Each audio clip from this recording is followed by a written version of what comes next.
नमस्कार दोस्तों, मैं सीए राहुल केलानी।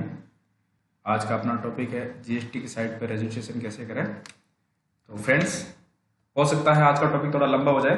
अगर आपको घर बैठे जीएसटी रजिस्ट्रेशन करना है तो पूरा एंड तक वीडियो देखें, और इसके रिलेटेड कोई क्यूरी है तो आप मेरे को कमेंट बॉक्स में कमेंट कर सकते हो। तो सबसे पहले अपने को जीएसटी की साइट पर जाना है, जिसका एड्रेस है www.gst.gov.in। जीएसटी रजिस्ट्रेशन करने के लिए ये पोर्टल ओपन हो चुका है। आपको स्क्रॉल करके नीचे की तरफ जाना है। यहाँ पे देखिए फ्रेंड्स, एक ऑप्शन है टैक्स पेयर की कॉलम में रजिस्ट्रेशन नाउ। यहाँ पे मैंने क्लिक किया है। अब नेक्स्ट स्क्रीन यहाँ पर आ रही है।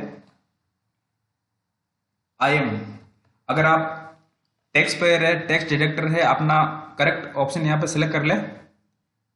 टैक्स डिडक्टर वो है जो टीडीएस डिडक्ट करता है। ई कॉमर्स ऑपरेटर जो ई कॉमर्स जैसे फ्लिपकार्ट, अमेजोन हो गया है। GST practitioner, non resident taxable person.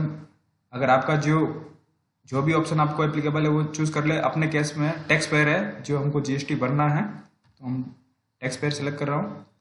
फिर अपना स्टेट सेलेक्ट कर ले। मेरे इसमें राजस्थान है। फिर अपना डिस्ट्रिक्ट सेलेक्ट कर ले। मैंने अपना डिस्ट्रिक्ट डाल दिया है। अब लीगल नेम जो भी आपको रखना है वो देख ले। मेरे केस में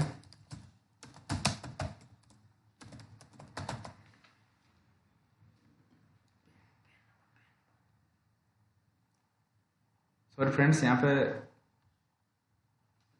अपना पेन नंबर डालना है।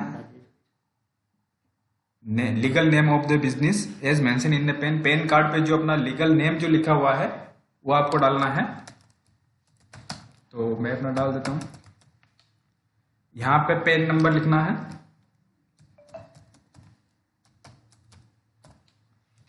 अब नेक्स्ट आपको ईमेल आईडी डालनी है। ईमेल आईडी वो डालनी है जो जिस पर आपको एक्सेस मिलता है, क्योंकि जो भी आपका ओटीपी, जो भी डिटेल वगैरह सब इसी ईमेल आईडी पे शेयर होगी। तो मैं यहाँ पे ईमेल आईडी डाल देता हूँ। ये है, तो मैंने अपनी ईमेल आईडी डाल दी है। आपको यहाँ पे अपना मोबाइल नंबर डालना है। तो मोबाइल नंबर मैं डाल देता हूँ यहाँ पे।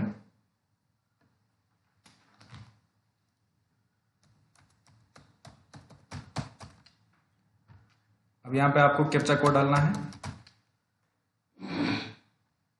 प्रोसीड पे क्लिक किया। यहाँ पे देखिए मेरे को एक एरर दिखा रहा है कि भाई मैंने यहाँ पे पहले अप्लाई किया था और तो मुझे पूरी डिटेल आ रही है कि भाई ऑलरेडी इस डिटेल से अप्लाई कर चुका हूँ, तो क्या आपको प्रोसीड करना है क्या। तो मैं इस पर प्रोसीड कर रहा हूँ।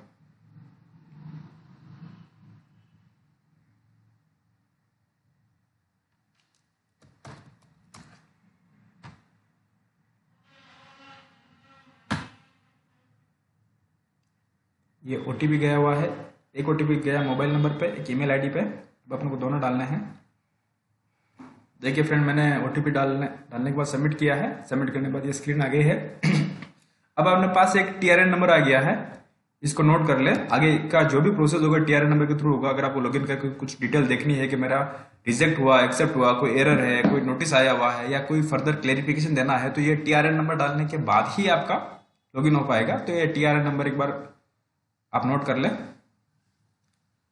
अभी ये टीआरएन नंबर नोट करने के बाद मैं ऑफिस से लॉगिन कर रहा हूँ। अब यहाँ पे देखिए टीआरएन नंबर पूछ रहा है मेरे से, मैंने कॉपी किया हुआ है। अब कैप्चा कोड डाल देता हूँ। प्रोसीड पे क्लिक किया है तो वापस एक बार ओटीपी गया है। लॉगिन करने के बाद ओटीपी जाता है, तो मैं एक बार ओटीपी डाल रहा हूँ।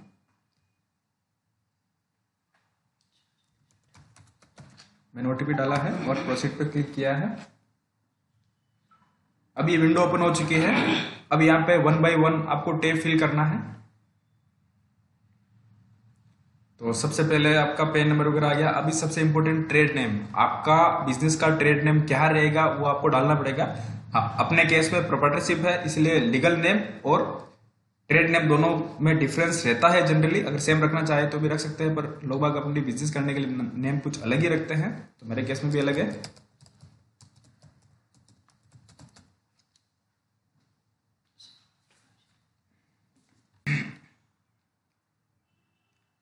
नेक्स्ट आपको यहाँ पे सिलेक्ट करना है कि आपका जो ये फर्म बन रही है क्या है, फॉरेन कंपनी है, HUF है, LLP है, पार्टनरशिप है, प्राइवेट लिमिटेड, प्रोपर्टीशिप। तो मेरे केस पे प्रोपर्टीशिप है, तो प्रोपर्टीशिप कर रहा हूँ। अपना डिस्ट्रिक्ट यहाँ पे सिलेक्ट करना है।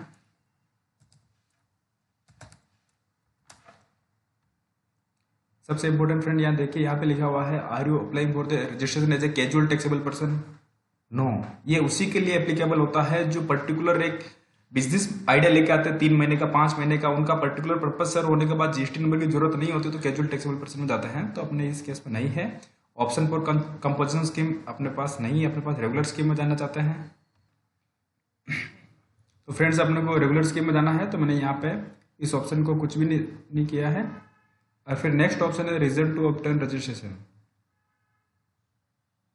तो मेरे केस में वॉलंटरी है, वॉलंटरी बेसिस पे मैं यहाँ पे सिलेक्ट कर लिया है। अगर आपका लिमिट क्रॉस हो गई है 20 लाख या 40 लाख की लिमिट, 20 लाख उनके लिए जो सर्विस में है, और प्योरली अगर ट्रेडिंग कर रहे हैं तो उनके लिए 40 लाख की लिमिट है। कमिटमेंट ऑफ बिजनेस यहाँ पे 1 अप्रैल या उसके बाद कुछ भी चूज़ कर सकता हूँ। वॉलंटरी मेरा है, एग्जिस्टिंग मेरी कोई डिटेल है नहीं, तो मुझे कुछ करना नहीं है। सेव एंड कंटिन्यू किया मैंने।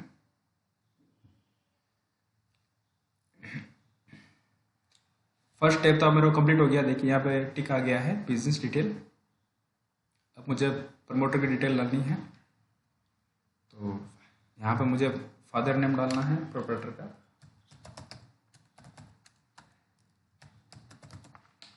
डेट ऑफ बर्थ में डाल देता हूँ इसकी, मोबाइल नंबर मुझे वापस सेम रिपीट करना है,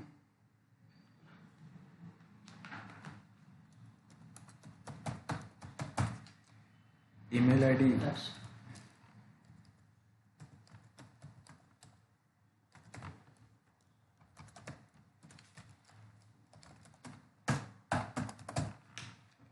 अभी मुझे ये जेंडर सेलेक्ट करना है, मेल है, सेलेक्ट कर लिया मैंने। डेजिग्नेशन प्रोप्राइटर,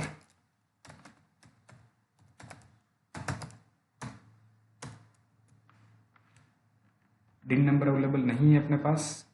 अगर कोई डायरेक्टर होता तो डिन नंबर कंपलसरी होता है, यहाँ पर डालना पड़ता है। अब मेरे को यहाँ पे सिलेक्ट करना है पिन कोड नंबर। सबसे पहले मैंने अपना पिन कोड सेलेक्ट कर लिया है। अभी मुझे अपना एड्रेस डालना है। फ्रेंड्स, एड्रेस आपको डालते टाइम पे पूरा एड्रेस डालना है, हो सकता नहीं तो आपकी फाइल रिजेक्ट हो जाए। मेरे केसेस में बहुत बार हो गया। अगर एड्रेस पूरा नहीं लिखा हुआ है एड्रेस प्रूफ पे, तो भी अपना एड्रेस डाल दें। तो यहाँ पे स्टेट डाल देता हूँ, लोकेलिटी आ गया, सब लोकेलिटी आ गया, विलेज,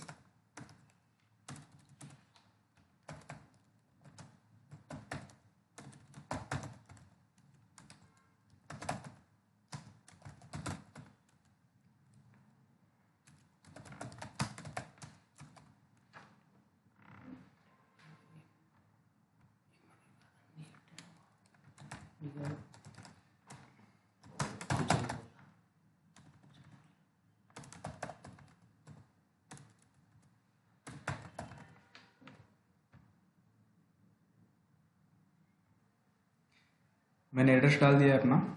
एड्रेस पर कुछ और लिखा हुआ था, फिर मैंने अपडेट कर दिया थोड़ा। अभी मुझे यहाँ पे अपना प्रोप्राइटर का फोटो डालना है।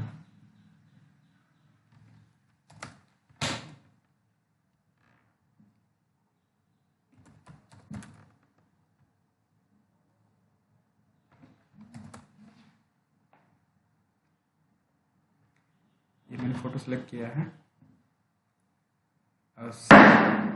ऑल्सो ऑथोराइज सिग्नेटरी, क्या आपको ऑथोराइज सिग्नेटरी भी इसी प्रोप्राइटर को बनाना? तो मुझे यस करना पड़ेगा, क्योंकि मेरे केस में दोनों सेम ही है। आप किसी और को अपॉइंट करना चाहते हो तो भी कर सकते हो। मेरे पास ऑप्शन आया है are you sure want to continue, yes.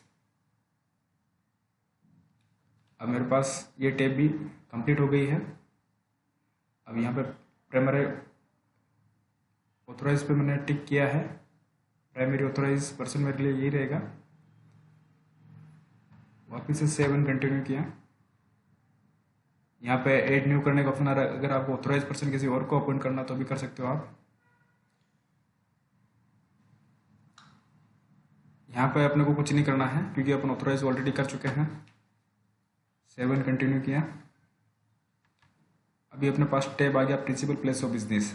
जहाँ पे भी अपने को बिजनेस करना है उसका एड्रेस प्रॉपर डालना है। अपने केस में दोनों सेम ही है। इसका प्रोप्राइटर का जो रेजिडेंशियल एड्रेस है वही बिजनेस एड्रेस है। तो मैं वही एक बार डाल देता हूँ, पिन कोड, डिस्ट्रिक्ट डाल देता हूँ।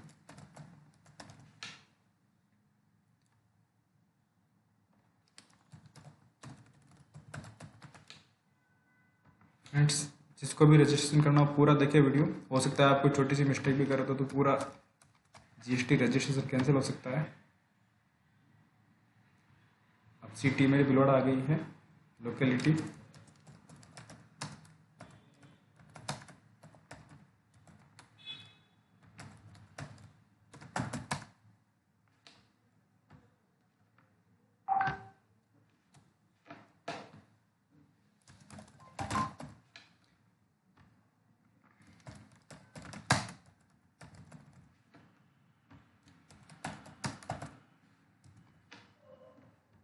अब यहाँ पे सबसे इम्पोर्टेंट फ्रेंड देखिए, लेटीट्यूड और लॉन्गिट्यूड ऑटोमेटिक मैप से पकड़ लिया है।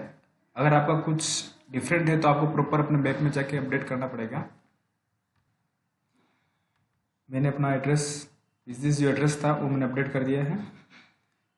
अब सबसे इम्पोर्टेंट फ्रेंड आपके लिए यहाँ पे आपको सर्कल सेलेक्ट करना है कि स्टेट में कौन सा एप्लीकेबल है और स्टेट में कौन सा है, और सेंट्रल में।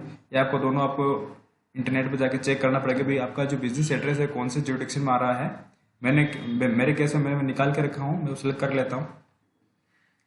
फ्रेंड्स, तो मैंने अपना जुरिडिक्शन सेलेक्ट कर लिया है। आप भी अपना जुरिडिक्शन ढूंढ सकते हैं इस लिंक पे जाके, लेकिन इस लिंक पे अपडेटेड नहीं मिलेगा, पोर्टल पर अपडेट हो चुका है। इस लिंक में मेरे को एफ बता रहा है लेकिन एफ यहाँ पे अवेलेबल है नहीं, तो मेरे को जो सूटेबल लगा मैंने वो सिलेक्ट कर लिया है। अभी आपको यहाँ पे जो nature of position of business, आप जहाँ बिजनेस कर रहे हो वो खुद का है या रेंट पे का कंसेंट लेटर है या किसी के साथ शेयरिंग में है, तो आपको यहाँ पे सिलेक्ट करना है। मेरे केस कंसेंट लेटर में है। मेरे पास इलेक्ट्रिसिटी और कंसेंट लेटर है, लेकिन यहाँ पे साइज सिर्फ 100 MB ही दिखा रहा है, जबकि मेरे उसकी साइज ज़्यादा है। तो मैं क्या कर रहा हूँ, लीगल ओनरशिप डॉक्यूमेंट यहाँ चूज़ करके, तो मैं फाइल यहाँ चूज़ कर लेता हूँ। यहाँ पे मेरी NOC यानी इलेक्ट्रिसिटी बिल खुद मैंने मर्ज किया हुआ है। आप भी अपना डॉक्यूमेंट है तो आप मर्ज कर सकते हो इसमें। मर्ज करने के बाद मेरे पास एक और ऑप्शन आ रहा है, तो मैं यहाँ इलेक्ट्रिसिटी बिल को एक सेपरेट एक बार और अटैच कर देता हूँ। ध्यान रहे अपनी फाइल की साइज यहाँ लिखा हुआ 100 KB उसके नीचे रखें, नहीं तो आपको एरर आएगा। अब यहाँ पे लिखा हुआ है nature of business activity being carried out, तो मेरे यहाँ केसेस में ना इम्पोर्टेंट है, ये जो भी केसेस लिखे कुछ भी नहीं है, तो मैं अदर लिख देता हूँ। और अदर में नेचर ऑफ बिजनेस भी करते हैं आप? तो मेरे केस में कुछ कंस्ट्रक्शन सर्विस है, कुछ वर्क कॉन्ट्रैक्ट है, तो मैं वर्क कॉन्ट्रैक्ट पर किया और अदर मैं कर रहा हूँ, तो मैं लिख देता हूँ जनरल कंस्ट्रक्शन सर्विसेज। अब आपको नीचे आ जाना है। नीचे आने के बाद 7 कंटिन्यू पर क्लिक करना है। आपके पास ऑप्शन आ रहा है लोकेलिटी सब locality does not match with the pin code, are you sure want to continue, yes.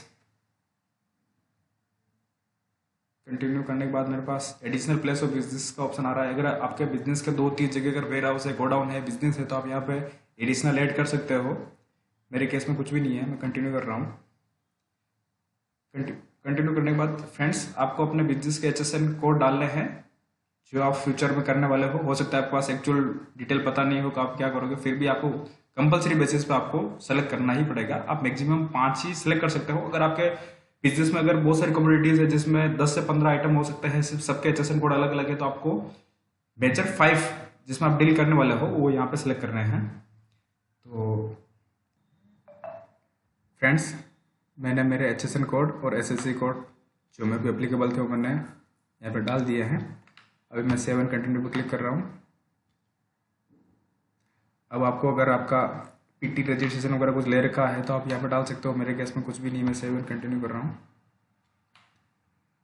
अब नेक्स्ट ऑप्शन आ रहा है do you have opt for other authentication, आपको आधार के थ्रू एक ऑथेंटिकेशन करना है। मैं 7 कंटिन्यू कर रहा हूँ, ओके किया। वेरिफिकेशन पर क्लिक करना है। यहाँ पर प्रॉपर्टी का नाम आ जाएगा, अपना प्लेस सेलेक्ट करना है। प्लेस सेलेक्ट करने के बाद फ्रेंड यहाँ देखिए अपनी प्रोफाइल मेरे को 100% दिखा रही है, 100% कंप्लीट हो गई है। तो अभी EVC के थ्रू में जा रहा हूँ। EVC पे क्लिक किया है, OTP गया है। अब यहाँ पे आपको OTP डालना है। फ्रेंड मैंने OTP डाल दिया है। OTP डालने के बाद वैलिडेट OTP पे क्लिक किया है। देखिए फ्रेंड सक्सेसफुली सबमिट हो गया है और ये अपने पास मैसेज आया है। अभी इसकी एक मेल आपको मिल जाएगी ARN नंबर के साथ में। तो फ्रेंड्स आपने देखा होगा कि GST रजिस्ट्रेशन करना कितना सिंपल है, कितना इजी है। आप घर बैठे अपना रजिस्ट्रेशन कर सकते हो। इसके रिगार्डिंग आपको कुछ भी एरर, कुछ भी अगर मैसेज कुछ समझना हो तो आप कमेंट बॉक्स में कमेंट कर सकते हो, मैं इसका रिप्लाई कर दूंगा। Thank you.